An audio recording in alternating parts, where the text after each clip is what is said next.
समाधि सर्वदा कुर्यात्। तो हमेशा ध्यान में कैसे रहे ये बात बताते हैं 23वें श्लोक में। सविकल्पो निर्विकल्पः समाधिर्द्विविधो हृदि दृश्य शब्दानुवेदेन सविकल्प पुनर्द्विधा। समाधि द्विविधो, दो प्रकार की समाधियां होती है, एक सविकल्प, दूसरी निर्विकल्प। सविकल्प समाधि का तात्पर्य है जिस समाधि में द्वैत का भान रहता है और द्वैत को स्वीकार किया जाता है, उसको सविकल्प समाधि कहते हैं। निर्विकल्प समाधि में द्वैत का भान नहीं रहता। बिल्कुल सरल बात तो मैं आपको बता रहे हैं। तो सविकल्प निर्विकल्प समाधि और हृदय, अपने हृदय में इन दो समाधियों का अभ्यास करना है। कैसे अभ्यास करना है, उसके लिए सपोर्ट क्या है, कहते दृश्य और शब्द अनुवेदेन। तो दृश्यानुविद्ध और शब्दानुविद्ध, यह दो समाधियां, और ये कैसे सविकल्प दृश्यानुविद्ध, सविकल्प शब्दानुविद्ध, यह हृदय में करनी है समाधि का अभ्यास। कठिन नहीं है, घबराओ मत। अरे बाप रे, शब्दानुविद्ध कठिन नहीं है, बड़ा सरल है। तो कैसे ये का अभ्यास करना है अगले श्लोक में बताते हैं। 24वां श्लोक। कामाद्याश्चित्तगा दृश्याः तत्साक्षित्वेन चेतनम् ध्यायेत् दृश्यानुविद्धोऽयम् समाधि सविकल्पकः। अब अपने हृदय में क्या क्या तमाशा चल रहा है। काम आदि चित्तगा दृश्याः, काम क्रोध लोभ मोह मद मात्सर्य गुस्सा फ्रस्ट्रेशन एंगर, सब कहाँ हो रहा है, अपने हृदय में मन में चल रहा है। ध्यान से सुनना, जिसके बारे में हम अवेयर हो जाते हैं वो भाग जाता है। बिल्कुल सरल गणित है। देखो, जैसे आपको गुस्सा आया और यदि आपने पहचान लिया कि मुझे गुस्सा आ रहा है, तो जैसे आप अपने क्रोध के बारे में सचेत हो जाओगे, उसी समय आपका क्रोध गायब हो जाएगा। नींद, जब नींद आने के बारे में हम सचेत हो जाते हैं,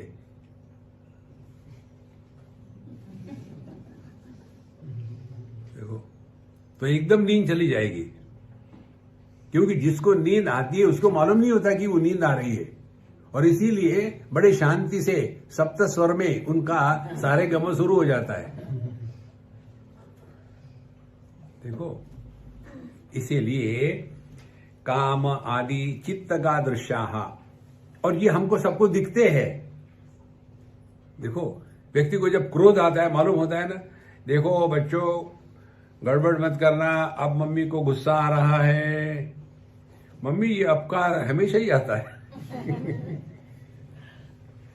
देखो, जहां हम अपने काम क्रोध लोभ मोह मद मात्सर्य इनके बारे में सचेत हो जाएंगे, उतनी मात्रा में ये भाग जाएंगे। देखो, खाने के लिए बैठे, एक आध वड़ा और खा ही लो, लेकिन ऑलरेडी 6 खा चुके हैं। सबको मालूम है, लेकिन अब इन्होंने इतना प्यार से लाया है, उनके प्यार को कैसे ठुकराए, और इतना डट के खाया। नाश्ता कर लिया, कैसा था? ये बोलते क्यों नहीं? क्या खाया? अब तो बोलना ही पड़ेगा, निकाल के दिखाइए। देखो महाराज, तो ये जो कामना होती है वस्तु की उपलब्धि की, ये कामना जो होती है भोग की, किसी को डांटना हो तो पहले मन में आ जाता है।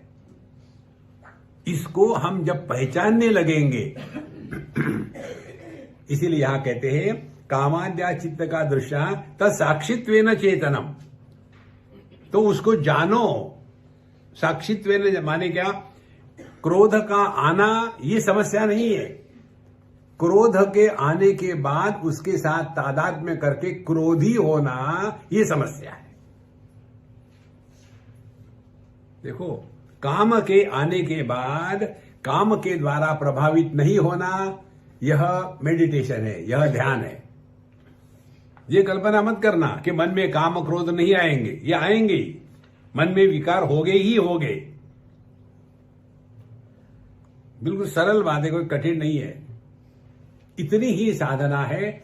हमारा जो तादात्म्य करने का अभ्यास हो गया है, इस तादात्म्य के अभ्यास को त्याग देना है।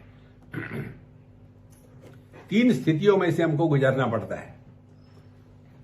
पहले को कहेंगे दृष्टा भाव, दूसरे को कहेंगे साक्षी भाव, और तीसरे को कहेंगे उदासीन भाव। 3 भाव है। भाव माने ये नहीं कि क्या भाव है बैंगन, वैसा नहीं।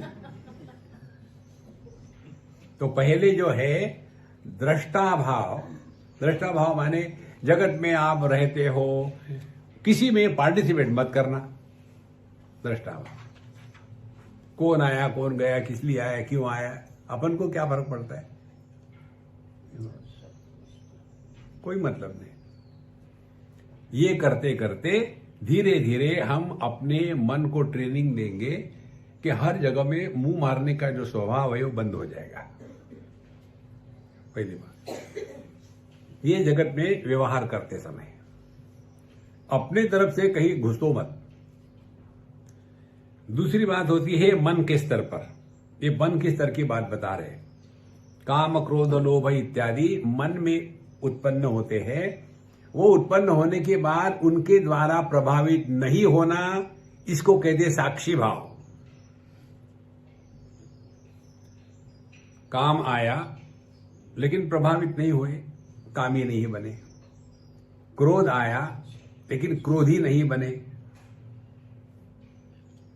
और ये अपने हाथ में है। हमने आपको बताया था, हम अपने अंतःकरण के दुख का कारण किसी अन्य को बता सकते हैं, लेकिन सभी के सभी हम दुखी अपने चॉइस से होते हैं। दुखी होना माने क्या? दुख के साथ तादात्म्य कर लेना। और ये तादात्म्य करने का हमारा अभ्यास हो गया है। इस अभ्यास को हमको रोकना है। देखो,